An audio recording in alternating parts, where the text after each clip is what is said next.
کہتے ہیں کچھ سوال ایسے ہوتے ہیں جو انسان پیدا نہیں کرتا بلکہ انسان ان میں پیدا ہو جاتا ہے۔ وہ سوال اس کی عمر سے پرانا ہوتا ہے، اس کے نام سے بھی پہلے کا۔ وہ زبان میں نہیں آتا کیونکہ اگر آ جائے تو چھوٹا ہو جائے۔ وہ دل پر وزن بن کر رہتا ہے، سانس کے ساتھ اٹھتا بیٹھتا ہے، اور انسان کو ہر لمحہ یہ یاد دلاتا ہے کہ کچھ ادھورا ہے، چاہے سب کچھ موجود ہو۔ وہ آدمی بھی ایسا ہی تھا۔ باہر سے دیکھنے والا کہتا اس کی زندگی میں کوئی کمی نہیں۔ علم تھا، عبادت تھی، عزت تھی، راستہ واضح تھا، مگر اس کے اندر ایک سوال تھا جو کسی ایک بات سے مطمئن نہیں ہوتا تھا۔ وہ سوال اس کے ساتھ چلتا تھا، اس کے ساتھ سوتا تھا، اور نیند کے آخری لمحے میں اس کے سینے پر آ بیٹھتا تھا، جیسے کہہ رہا ہو ابھی نہیں، ابھی تم پورے نہیں ہوئے۔ وہ علم والا تھا، مگر علم اس کے لیے روشنی نہیں بنا تھا بلکہ آئینہ بن گیا تھا۔ ہر نیا لفظ اسے خود کی ایک نئی کمی دکھاتا۔ جتنا وہ جانتا جاتا اتنا ہی اسے احساس ہوتا کہ وہ خود کو نہیں جانتا۔ علم نے اسے بلند نہیں کیا تھا بلکہ اسے مزید بوجھل کر دیا تھا، کیونکہ اب وہ اپنی ناسمجھی سے بھی واقف تھا۔ وہ عبادت گزار تھا، مگر عبادت نے اس کے اندر ٹھہراؤ پیدا نہیں کیا تھا۔ وہ سجدے میں جاتا مگر دل کھڑا رہتا۔ وہ دعا کرتا مگر دعا میں بھی ایک حساب ہوتا تھا۔ اس کی عبادت میں خوف کم تھا مگر درست ہونے کی ضد بہت زیادہ تھی۔ وہ رب کے سامنے بھی کچھ بن کر کھڑا ہونا چاہتا تھا، نیک خلوص والا، قبولیت کے قابل۔ لوگ اس کے قریب بیٹھتے تو متاثر ہوتے۔ اس کی باتوں میں سنجیدگی تھی، اس کے لہجے میں ٹھہراؤ۔ لوگ اسے مثال کے طور پر پیش کرتے، مگر وہ خود اپنے اندر بیٹھنے سے گھبراتا تھا، کیونکہ اندر وہ سوال تھا جو اس سے کسی عمل کا نہیں بلکہ کسی چھوڑنے کا مطالبہ کر رہا تھا، اور وہ نہیں جانتا تھا کیا چھوڑنا ہے۔ ایک دن وہ تھک گیا۔ یہ تھکن نہ جسم کی تھی نہ دماغ کی، یہ میں کی تھکن تھی۔ اس نے محسوس کیا کہ وہ جتنا خود کو سنبھال رہا ہے اتنا ہی بکھر رہا ہے۔ اس دن اس نے کوئی فیصلہ نہیں کیا، بس اٹھا اور چل پڑا۔ نہ یہ سوچا کہاں جانا ہے، نہ یہ کہ کیوں جانا ہے، جیسے اس نے خود کو چھوڑ دیا ہو اور قدموں کو ذمہ دے دی ہو۔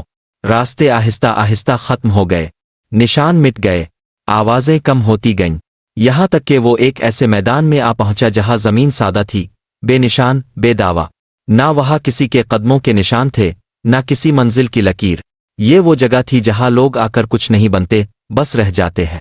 اسی میدان میں ایک بوڑھا آدمی بیٹھا تھا۔ اس کے کپڑے عام تھے، اس کا بدن خاموش تھا، اس کی آنکھیں بند تھیں۔ وہ کسی انتظار میں نہیں لگتا تھا، جیسے وہ یہاں پہنچا ہی نہیں بلکہ ہمیشہ سے یہیں تھا۔ اس کی موجودگی میں کوئی دعوت نہیں تھی، کوئی دعویٰ نہیں، بس ایک گہری ٹھہری ہوئی خاموشی۔ وہ آدمی اس کے پاس بیٹھ گیا، نہ سلام کیا نہ سوال۔ خاموشی دونوں کے درمیان آ گئی۔ شروع میں یہ خاموشی اس کے لیے بھاری تھی۔ اس کا دل چاہا کچھ بولے، کوئی پہچان قائم کرے، کوئی سوال رکھے، مگر بوڑھا خاموش رہا، اور اس خاموشی نے آہستہ آہستہ اس کے اندر کے شور کو تھکانا شروع کر دیا۔ کچھ دیر بعد اسے محسوس ہوا کہ یہ خاموشی اسے نگل نہیں رہی بلکہ سہارا دے رہی ہے۔ یہ پہلی بار تھا کہ وہ کسی کے سامنے خود کو درست ثابت نہیں کر رہا تھا، نہ علم کے ذریعے، نہ عبادت کے ذریعے، نہ سوال کے ذریعے۔ وہ بس بیٹھا تھا، اور یہ بیٹھنا اس کی زندگی کا سب سے سچا عمل بن گیا۔ بالآخر سوال خود زبان پر آ گیا، بغیر کسی منصوبے کے، میں کیا کروں؟ بوڑھے نے آنکھیں نہیں کھولی۔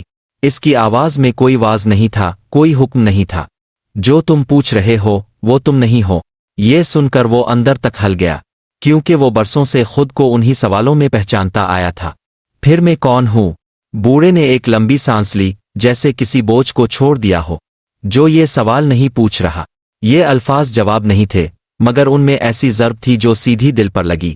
اس لمحے اسے پہلی بار محسوس ہوا کہ وہ سوال نہیں ہے، وہ تلاش نہیں ہے، وہ تو بس وہ جگہ ہے جہاں یہ سب آ کر ٹھہرتے ہیں۔